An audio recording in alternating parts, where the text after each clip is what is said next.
আমিও পারি। কিশোর মজুমদার। তোমার জন্যই আজ আমার রাত জাগার রুটিন।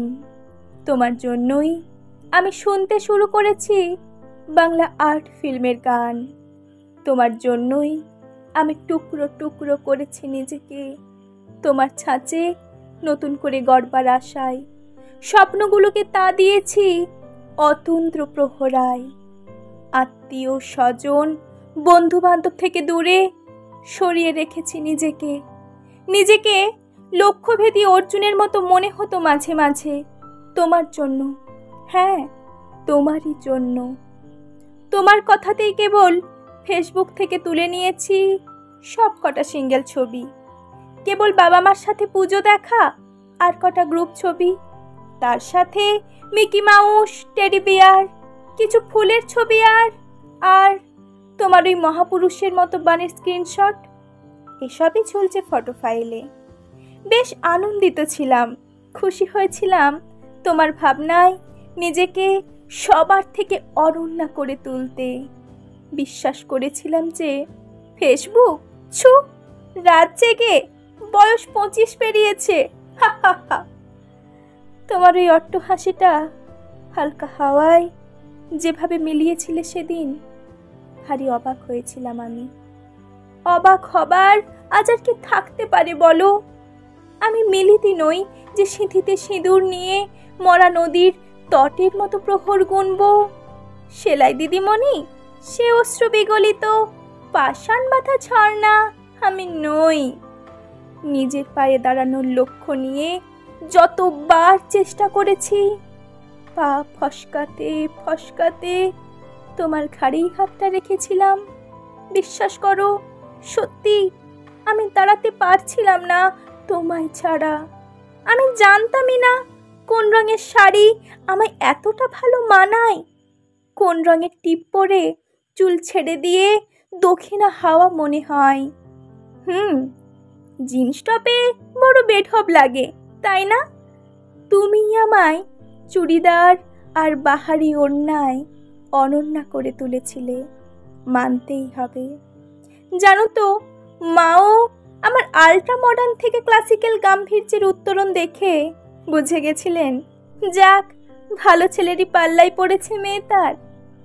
আমাকে তুমি তোমার মতো করে গড়তে গড়তেই তুমি বুঝে গেছো আমাকে, বুঝে গেছো আমার দৌড়।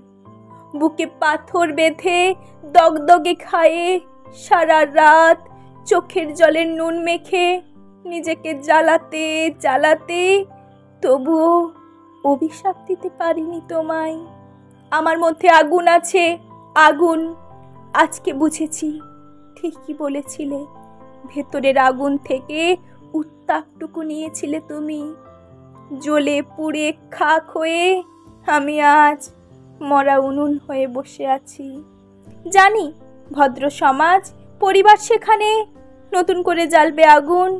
সানাই, বেনারসি, হাজারো লোকের উত্তাপ নেবে তার। কাকে বোঝায়, কে বুঝবে বলো? এক বুক আগুন নিয়ে উনুন কিভাবে নিজেকে পোড়াতে পোড়াতে ভেতরে শোয়ে শোয়ে মরুভূমি হতে থাকে। ভালো থেকো। এত বড় চাকরি তোমার, অবকাশ কোথায় আর?